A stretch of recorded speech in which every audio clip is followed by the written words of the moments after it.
Thoughtful of you, Lady Anne. Oh, and I must say, Mr. Bishop has also contributed some of his surplus bric-a-brac. Oh, really? And some of the items are really quite rare. You might consider putting those aside for auction. Oh, most grateful, Mr. Bishop. Just bits of this and that we've no call to use anymore. Yes. And you take milk and sugar, don't you, Mr. Curly? Oh, quite so, Your Ladyship. Congratulations on Edgar coming first in his breed this year. Oh, a grand sort is Edgar. Mind you, your own Whistleton Mabel didn't do badly in the milkers class. No. That's true. She's come on well this year.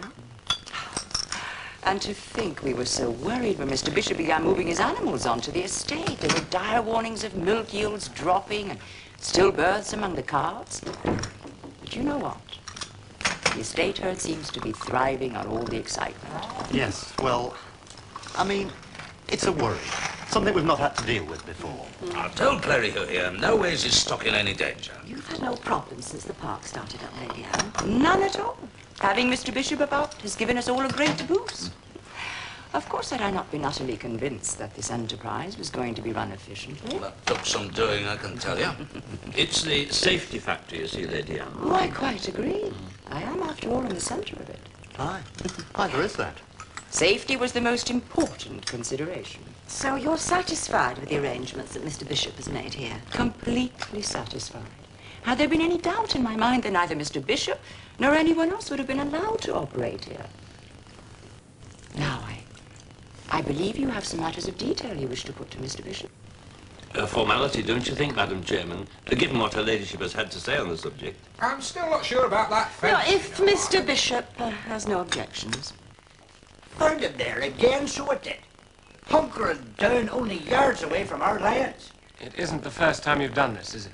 All in the cause of science, Mr. Turner? Look, no one is allowed to get out of their cars while in the lion enclosure. You object to my studying the movement of your splendid animals? Oh, bloody hell! All right, Paddy, I will deal with Mr. Priest. A doctor, priest, actually.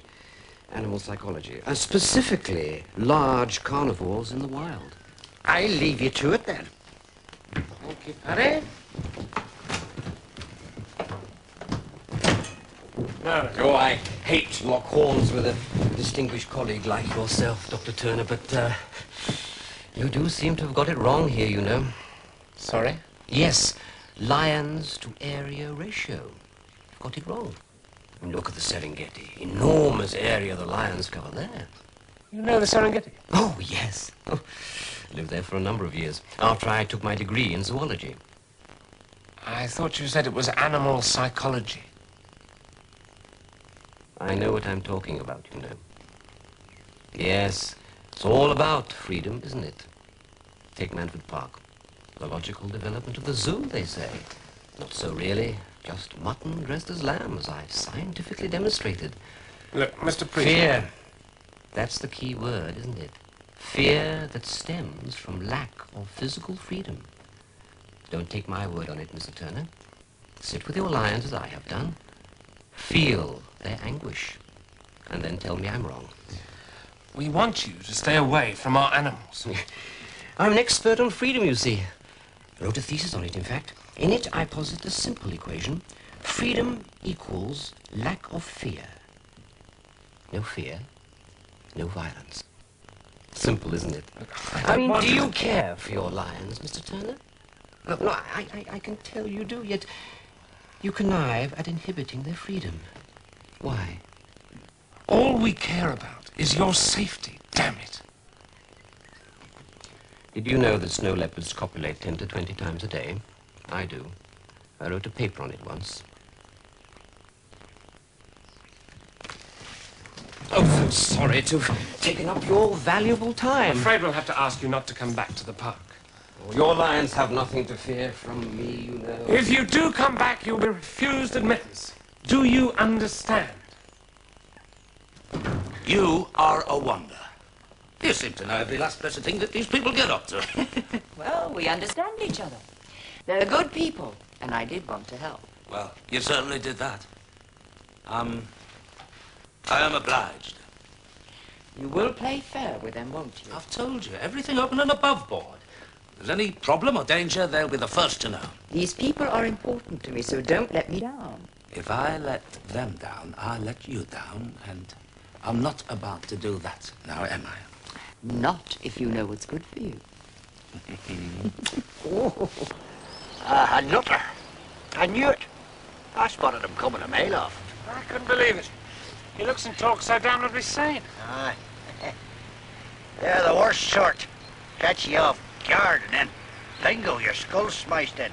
Nah, he's not the violent sort. Quite the opposite. Aye.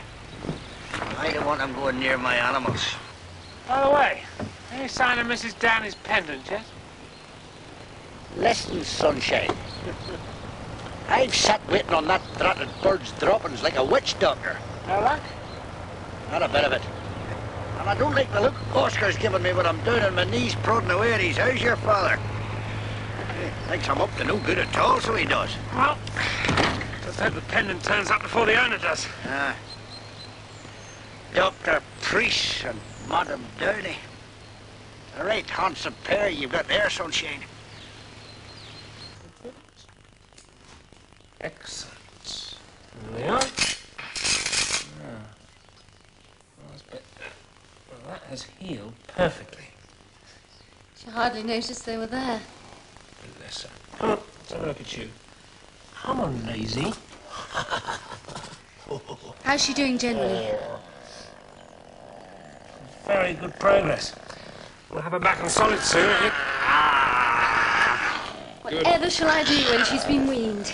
Back to boring old humans again, I suppose. Oh, that'll be a change. Oh, talking of which, how about tomorrow night? What about it? Well, it's my night off. I fancy letting rip. Sounds very tempting. Shall I book a table? It's very nice, Donald. But is it wise? I mean, you and me pairing up like this simply because we've got nothing better to do with ourselves. Is that really what you think? Well, it's the truth, isn't it? Oh, I thought you enjoyed our evenings out together. Oh, I do. But where will it lead? What will people think? Where is it all going to end? You're pulling my leg, aren't you? Yes. So I'll book a table. No, I've got a date. You've got a date? Oh, marvellous. With Rosie here. If you want to eat out tomorrow night, bet my place. Apart from Rosie's feeds, I'm all yours. I'm not sure I want to play second fiddle to a tiger cub. Ooh, she's beautiful. Eh. So am I. No, you're just available.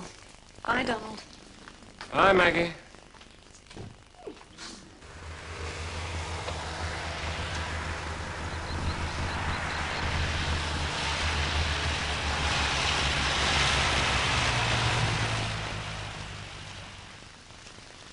Well, it looks safe enough, but we could extend the overhang just to be sure.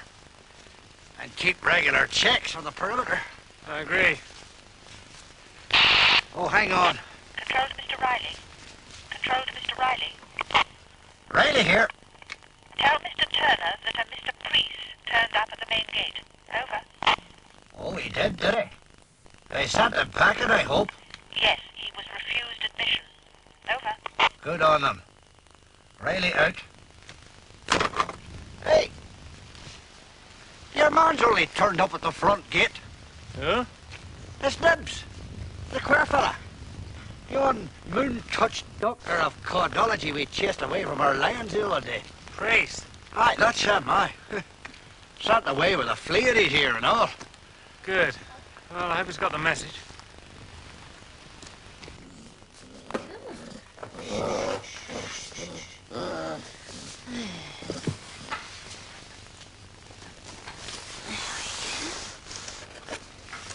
Now, I won't be long, so no messing around, eh?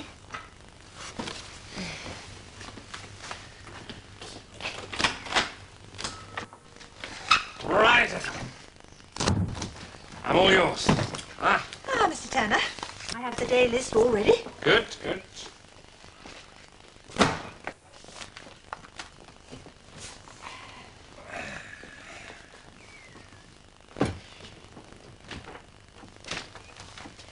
Two post-operative checkups, the sea lion and the bison. Right, do those this afternoon. Clear barriers to be resurfaced to grass today. Good.